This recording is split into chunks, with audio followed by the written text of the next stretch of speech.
awareness training here and how it should be managed. As you can see in the list, most of them are required by small, medium, and large enterprises. And in fact, it's quite interesting because at the end of the day, no matter what defenses we have, we always know, and all results and all studies show that the human element is always the problem. Always. There's no other biggest threat within mankind. Human element is the de facto problem within our cybersecurity force, guys. There's no other, there's nothing else. So you could have the best system. Yes, you have a big defense in depth, but unfortunately, the end user has always been the problem.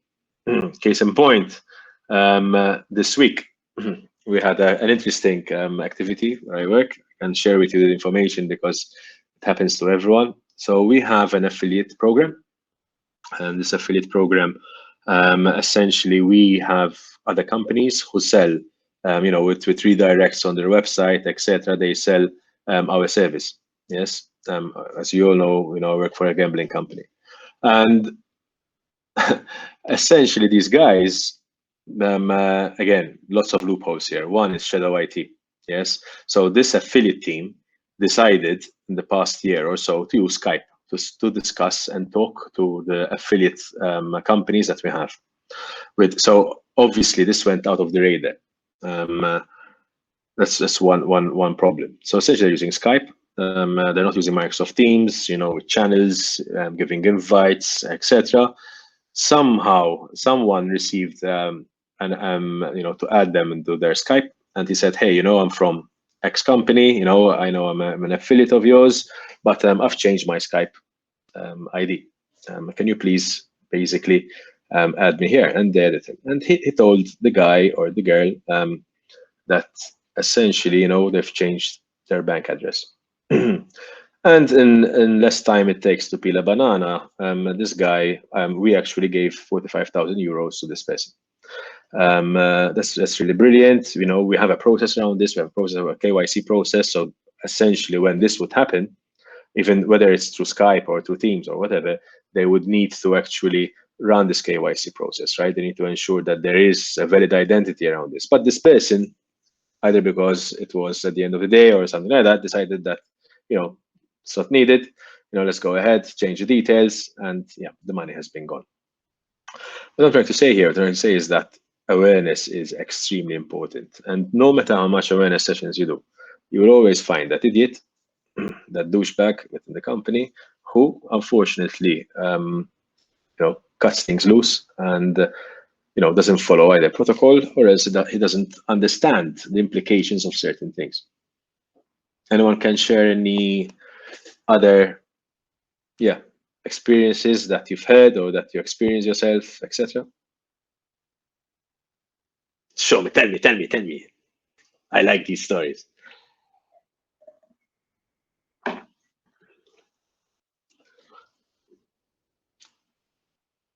Employees are your clients. Okay, not you, the employees.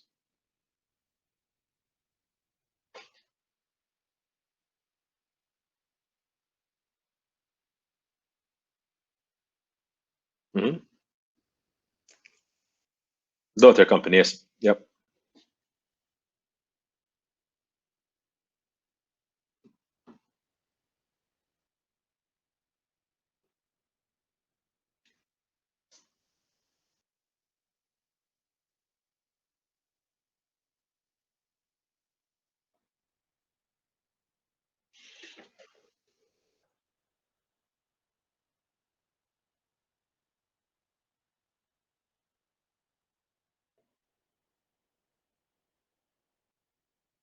Mm-hmm.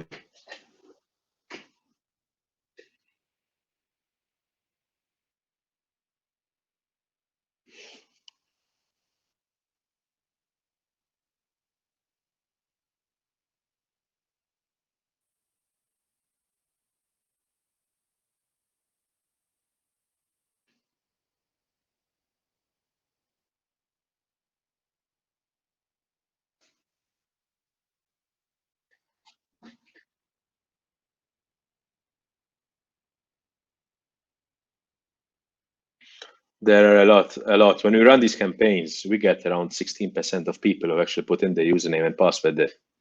And that is crazy. And you understand that passwords are really rubbish, right? At the end of the day, passwords are so old and mundane, and people are stupid. There's like the worst combination ever. You can never trust a guy with a password. There's so many things around it. Credential stuffing and all this. It's just incredible how people fall for these things.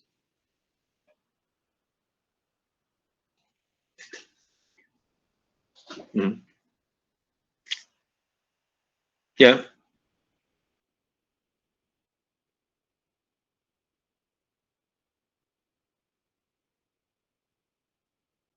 Mm.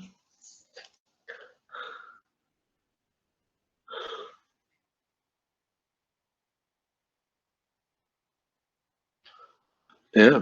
Yeah. Yeah. But I mean, another experience I had is with users being dumb. Is that we had I think I don't know if I mentioned this story actually. We had an IT administrator within the corporate environment who thought about the idea that having multi-factor authentication was a problem. So since he had rights to disable himself, the MFA for his own login, he did that. And we always thought that all this is being done through group policy and all that. He excluded the policy, and I mean there are so many things that happens in an enterprise world that it's very hard unless you're doing actual auditing, making sure that MFA is enabled for that particular cloud admin account, etc. etc. He wouldn't know. Anyhow, so he thought that it's much easier for him not to use to MFA, and like that he can just log in, etc. But what happened to him was that his actual PC at home had malware. And through this malware, data was being exfiltrated, and some of the data was exfiltrated from his home PC was actually the password manager, the cache passwords within Chrome. And up until that point, we as Betsin had allowed the use of synchronization of Chrome. So, if you're using at home and you're logging in with your account, you can come to the office, log in with your account in Chrome, and your data, as in your passwords, your bookmarks, etc., are being transferred over as well. What happened? I mean, this guy had saved, in the local cache, the cloud admin account that he had. Obviously, didn't have MFA, and around 2:30 a.m. in the morning, we got a notification in our dark trace that someone in China has accessed our Office 365 tenant using this account. So obviously, I mean, SOC notified us anyways, and the rest was history. Thankfully, we have controls in place to detect these things, right? Thankfully, we got alerted. We thankfully we found out in time the person was just still pitching his tent in our Office 365 tenant, and all that, and we blocked access and we removed, whatever he was trying to do, the reverse proxy was to do, etc., etc. But it could have been catastrophic at the end of the day, just because this guy thought that, I am admin, I am God, so let me disable access. Oh, let me disable my MFA on my cloud admin account. So, I mean, I think that in my experience, I think that 2 out of 3, it's always because of user negligence, and that's what pisses me off, because we spend a lot of money in getting the best tools, a lot of money in employing people and harnessing our defense in depth and all these things. Then there'll be some douchebag, who does something like this, and then you're like, what do you want me to do? How can you um, fix this, right, going forward? And I mean, there's a lot of things you can do, like, right, to enforce things. Like even when we talk about infrastructure as code with Terraform, that's why there is Terraform, because you can make sure that if something is changed, it is automatically reverted to the template that you set up. Anyhow, let's look a Oh, bit. sorry. By the way, Mhm. what was the disciplinary action against that admin? What did you do? So we didn't fire him, if that is Mm. what you wanted to know, Katrina. We didn't fire him, but he had a written warning. Honestly, but yes, I mean, At Betsim, things are a bit more relaxed, I guess. But it is then up to HR to decide on the disciplinary action of what they should do and don't. But we didn't fire him. We gave him a written warning. He obviously didn't see the whole scope, right? He thought that, I can be faster like this to do my job. But this guy is in IT. That's what pisses me off the most.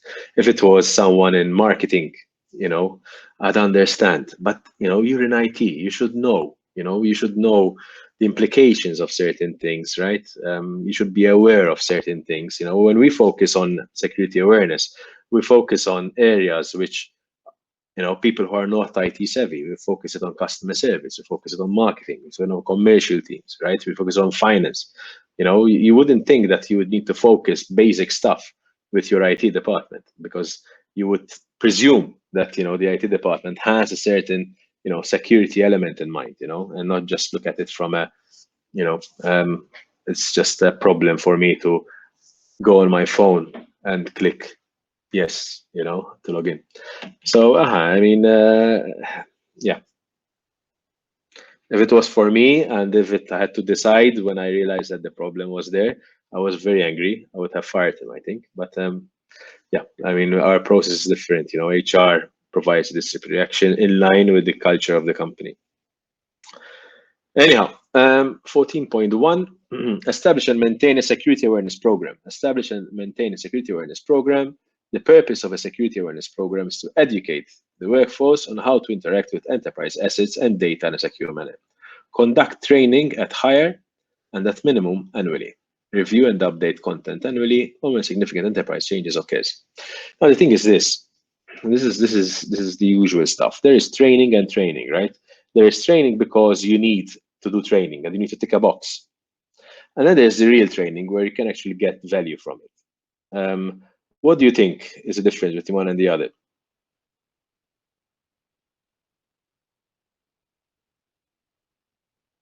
What is your experience? Like, for example, for me, we have an e-learning platform. We have a security awareness training, which is a requirement by the Malta Gaming Authority that has to be done every single year. But this training is literally, 45 slides. They have a number of multiple questions. And do you get real value out of it? The question is, I don't think so. In reality, the content in itself has to be very high level because it has to encapsulate all the different areas within the company, right? So someone who is a systems engineer or an IT infrastructure engineer or something like that would know what tailgating is, right? He would understand what having a clean desk policy is all about, and he would understand, at least he would hope. But the actual courses in themselves usually are very, very, very high level, so that you can have interest coming from all the different areas within the company. Do we get real value from it? I don't think so. And I think just providing a course like that is not enough. What are the ideas, guys, to have a security awareness program? What would you do? Like, you are tasked with this program, you need to come up with a program. What would you do? Training. You must have additional training. Awareness yes, training. But what kind of training, and how would you improve the awareness around certain things? But let's mention stuff. Let's mention some stuff. To have some scenarios when different teams of people go through these scenarios and understood. The first step, you have malicious email. The second step, you have DDoS attack. Then maybe some ransomware. And what must to do IT? What need to do HR? I think what you're saying here, Bratislav, if I can stop you a bit, is tabletop testing, right? So one of the things that is important is to create tabletop tests, come up with scenarios, have relevant stakeholders within the scenarios, and do a dry run. Okay, we have ransomware attack. What happens? And you start drafting stuff. You start discussing things. You see who are the people who need to be involved. And you start taking notes, and you understand. Hey, we have a gap over there. We don't know what to do. We don't know how to contact cybercrime in this country. How are we going to get that information? And you start building it, right? And this is yes. I mean, tabletop testing is very important. That is very important. Anyone else? Oleg, any ideas?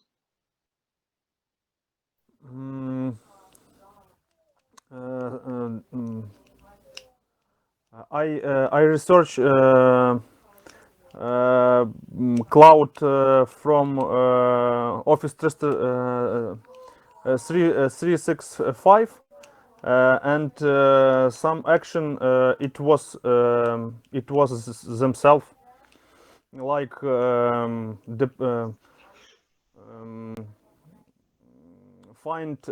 find a company and will user was involved in this company which was open attach and it automatical like quarantine or delete. So it maybe I have experience little experience use Understood. attack simulator from Microsoft 365. I think something else that can be used. Can you put yourself on mute? Oh, like, because I'm hearing echo. Yeah, I think something else that, there are a lot of things that can be done here. Phishing simulations, for example, like Ilya has mentioned, that provides a really good insight. And the most important thing is that obviously when you are reporting the findings, you don't say, okay, Oleg clicked on it, and Ilya, put his username and password. You don't name and shame, right? But the idea here, at least for us, is that when we run these things, we know which departments have the biggest problem. So if out of finance, for example, I have 75% who clicked on the link, I say, okay, these guys are dumb. I mean, not dumb, but they need to be educated even more when it comes to these things. And this gives a very good insight, because us as security professionals, we must understand where our weaknesses are. And phishing simulations create a lot of value within that regard. Another thing which I do sometimes is that we provide, this is a bit more centric towards the developers, where we actually provide, there are systems out there where you can actually hack real simulators, and there is a healthy competition going on as well. And we had one, I think it was called adversary.io, I believe, the site, where we actually got this. And essentially we had 400 plus developers who were using OWASP Top 10. So there were different modules, cross-site scripting, SQL injection, etc. And they all had point systems. And the point systems had a very complicated kind of metrics, where, it depends how fast you do it. It depends on a lot of things. And the person who had the most points, at the end of it, we had the first, second, the third, and they all had prizes. But you can actually buy hints as well. So when you're stuck, you buy a hint, but you lose points, and all that. And at the end, the outcome, obviously, it reflects in the actual point system that you have. And this, for us, apart, by the way, someone in Ukraine had won it from all these developers, and he works in the car data environment in Kiev. So Ukraine, yeah. But what I'm trying to say is that this created reports for us, and we understood perfectly, individually, every developer where he lacks. We know that Matthew is really crap at cross-site scripting. Okay, so what should we do? Let's create more sessions for him. Let's make sure he understands it better. Then we're doing it via teams, because we have separate teams in the company. And then if it's, for example, like the core team where they deal with our logins and registrations, we want to make sure that at least we have a really good knowledge and in-depth knowledge around certain things, right? Then we had our car data environment, to make sure that our developers are at least the best guys, that we have when it comes to developing code in our car data environment. So all these, the reports, even actually gave us how long developers took on each page. Yeah, so we could detect, that in this particular exercise, this person took X amount of hours. And it gave us a lot of insights, for us to understand how to improve our security posture by providing awareness sessions to the developers. Something else that we do is that every month we come up with a topic. Yes, and these topics usually are very high level. Like, I don't know, tailgating. January. So it's all about tailgating. We issue newsletters around tailgating. We also have these posters stuck in the kitchen and the lifts, and all that to actually for them to create this awareness about tailgating. Yes. Then in February we have another topic, and we had done all the imagery, with our logos and all this, just to create more and more traction with regards to security awareness. What else? Any other ideas? Maria, what do you think? What would you do? If I correctly understand you ask about how we need to teach our developers to Not developers, no, in um, general, how to create more awareness, right? So how to create more yeah, awareness, security awareness within the company in general, be it either focusing on an area for developers, for example, maybe it okay, would be more technical, or else in general, like okay. customer service, etc., etc.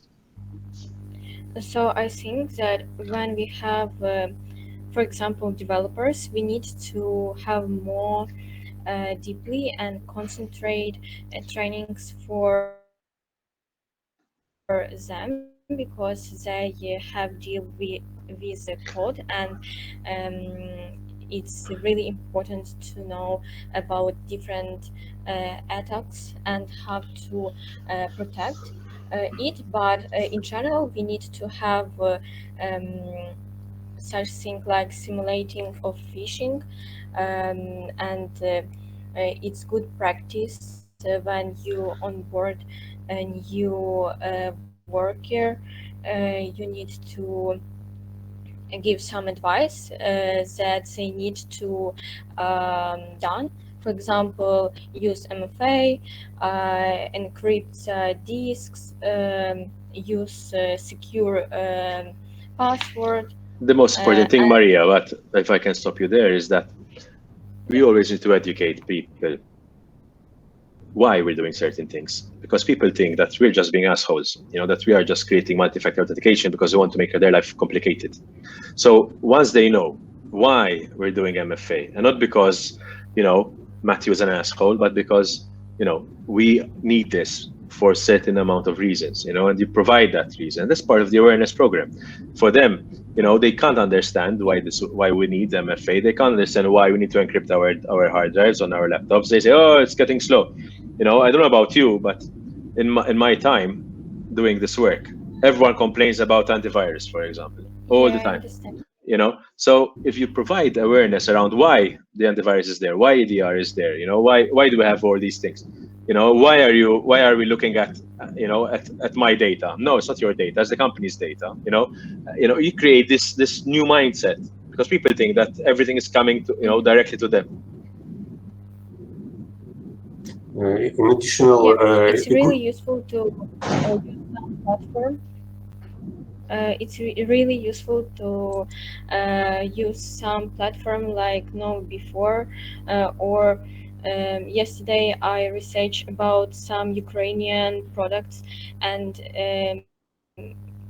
here we have such video with real examples and really big attacks for even government and so on. And it's really good when you have opportunity to learn on real things, and when you have such thing, it's more um,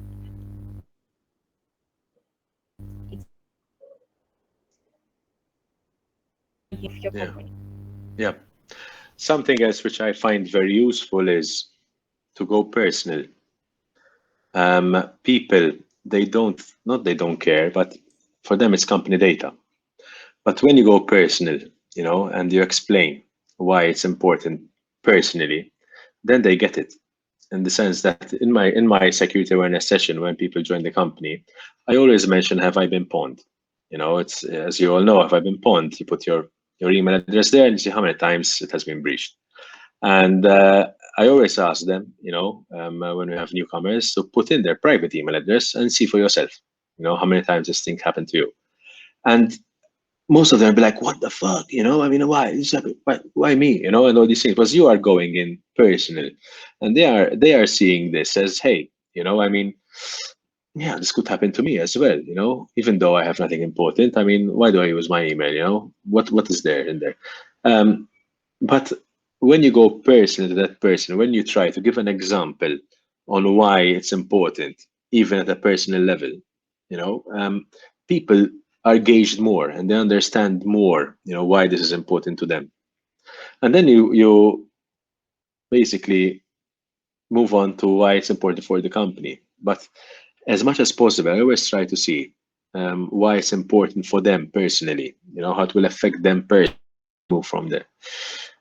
What we always tend to forget as well, in my experience, is that we focus a lot on production. We focus a lot on all these systems, but it is always the weakest link.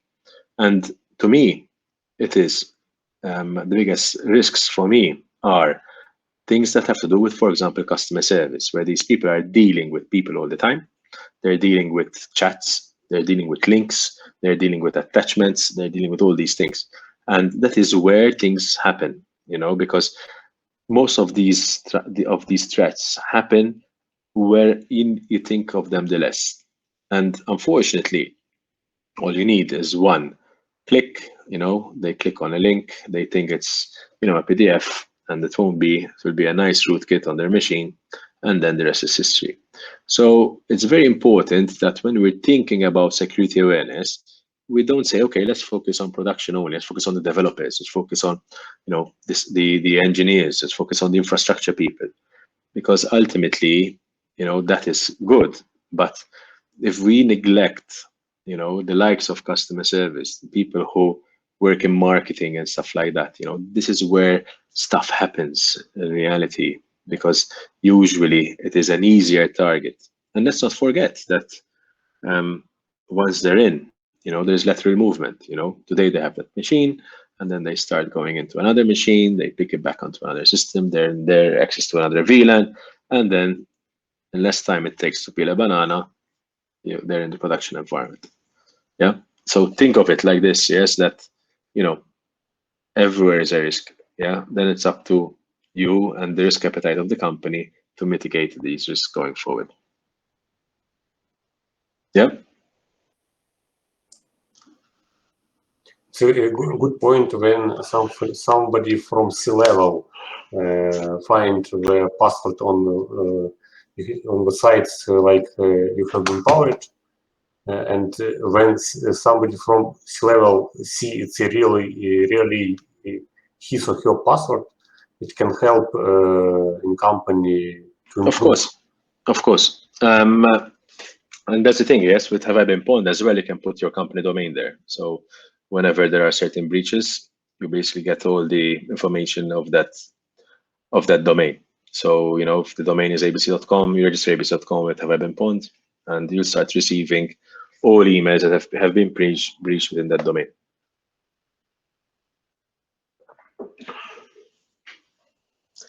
Katrina, you want to tell us anything? You want to tell us something?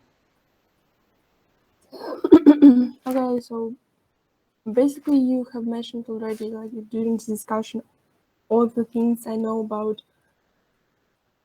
Sorry, all the topics I know about how to educate people. I Okay. don't know, like the most thing I was using was Know Before. So it's really expensive though, Know Before. I don't know how much you guys pay for it, but no, not internally, but for a client. It's actually expensive. I've tried getting it for Betsin, but it's the entire e-learning budget that we have, and we have to do it for anti-money laundry, for a lot of other courses. So it was never approved, especially since it's not my budget. Our training goes through HR budget. But yes, I Know Before is one of the best, right? And I think there's Mr. Mitnick there. He's the world's most famous hacker. That's what he says. But yes, essentially, I mean, it is a very good site. All right. We already did 14.1. Okay, let's continue on Monday. Yeah, and we'll go through the rest of the controls. Anyone has any questions to what we discussed so far?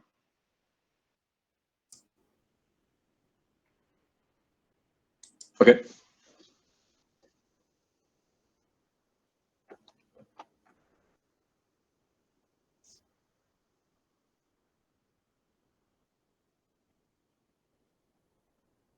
I would go for CISM. CISM. So CISM is a lower down version of CISP. It is done by Azaka, I think, and it is very prestigious, just the same. So if you want to get a really good certification, you should look into CISM, CISM. I'll write it.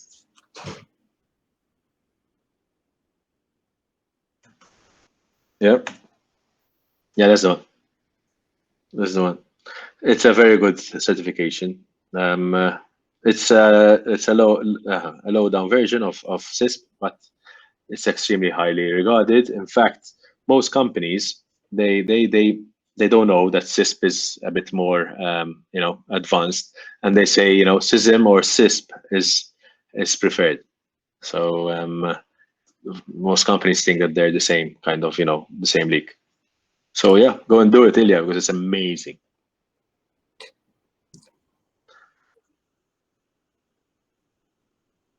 You can get your own books. You can do your self-paced stuff. I'm not sure about the exam, but it's cheaper than CISP. I believe CISP I paid 700 euros to do the exam, and CISM I think it's less. It's 350 or something like that. Yeah, 500 something like that. But I don't know. I mean, for me, for example, in Malta, you can't do the CISP exam. I had to do mine in Sweden. But I don't know how it works with CISM in Ukraine. I don't know. I have no idea. But yes, for CISP, not only that, and they take your hand biometrics as well. It's a lot of bullshit. But CISM, I don't know. I don't know how it works. I didn't do CISM myself because I have the CISP. I understand CISM is high-level certification, more management, less technician details. Yes, it's more from a strategic perspective and understanding. It's basically what CISOs do, right? I mean, let's face it. When you're a CISO like me, I don't know the details. I don't know the small details on the options that we have in endpoint manager and how Docker works with regards to the CI pipeline and all that stuff. But yeah, correct. thanks. Okay. Then I will see you all on Monday. Yeah. Thank you, Matthew. Thank you for your time. Keep well. By the way, I want to tell you some news. Let's tell you some news. I've just FYI, I've resigned from Betson, and in November I'm starting a new role somewhere else. So I'll be working for an esports company. I'll be vice president infosec there, and it's going to be a massive challenge because these guys they've been operating for the past 3 years and they have zero